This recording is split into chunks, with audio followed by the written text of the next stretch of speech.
Un kinderfisioterapeuta, un fisioterapeuta básico que a especializar en mucha y el crecimiento de mucha.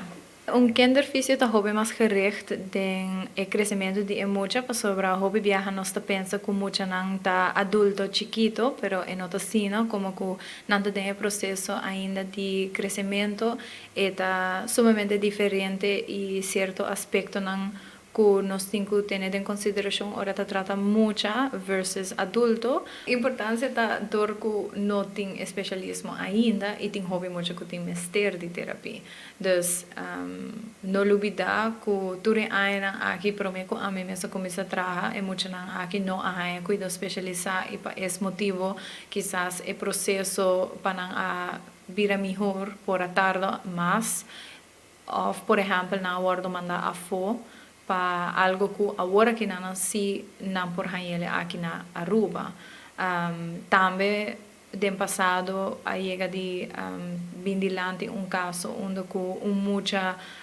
guardo manda a fo para processo que dor com mi awake e não todo tem mester de gemas anterior é custo de essa que te vira hobby menos para nos zorgsystem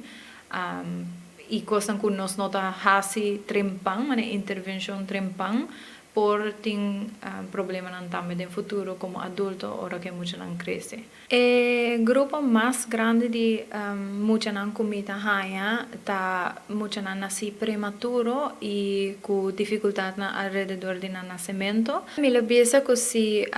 muita tá queixa de dolor, hope viaja é importante para escutar de não e também portar check-in na doctor de casa ou especialista, maneira pediatra, então se não manda verwijsbrief e pede para toch